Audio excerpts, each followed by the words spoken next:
Hey everyone, it's John Farrell from WellDatabase here to show you a new feature. Now this feature is exporting shapefiles.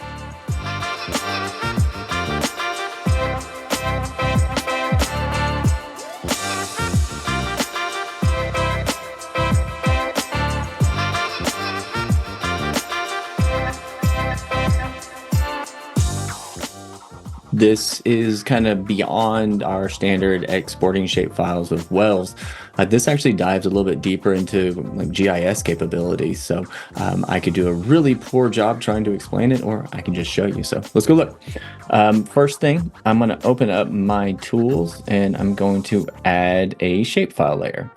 Now, this one that I have, where are you? Demo ship. There we go. The reservations in North Dakota. I'm going to hit load, and so this is going to be all of the reservations in North Dakota.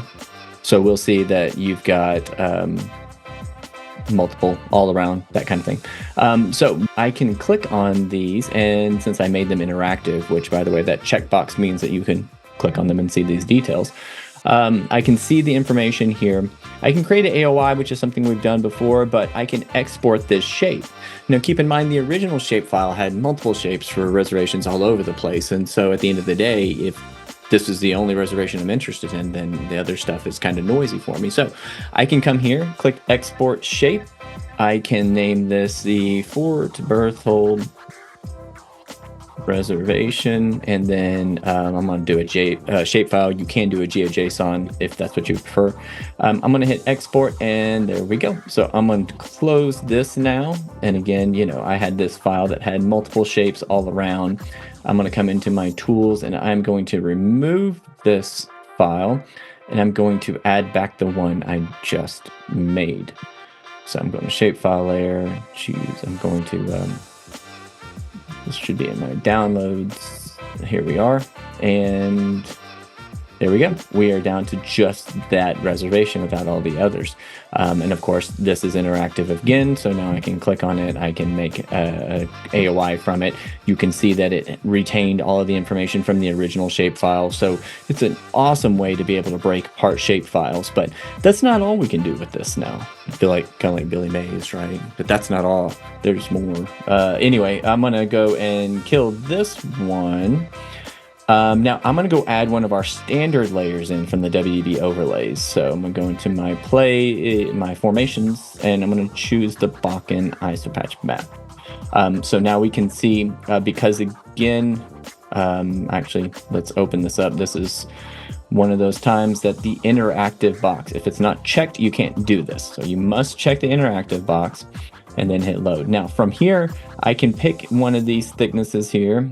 And when I do, it gives me a little bit of information. It's not super useful here, but this is another area where I can create an AOI from this, which is cool. But I can also export the shape of this particular thickness here.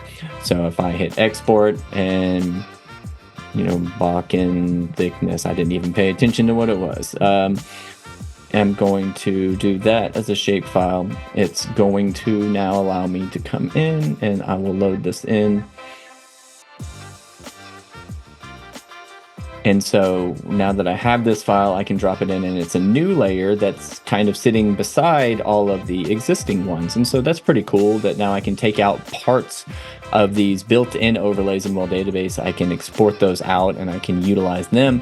I can also click on this one and say, let's create an AOI from it. And there we go. Now we've got all wells within that thickness. We've got a shapefile of these.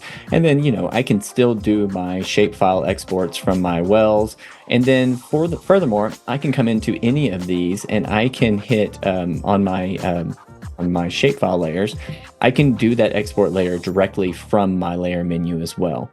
So again, more of a GIS feature, but whenever you are dealing with complex shapes that might have lots of different acreage positions from a lease perspective, or any number of these shape files that come in, WellDatabase is just another great tool to help you kind of break those apart and to simplify that. And then, of course, you can share those, you can download those, you can add them to your projects, you can use them to create M&A projects and more. So again, just another way we're trying to make your life better. So if you have any questions, by all means, reach out, and thank you for watching, and stay tuned for more.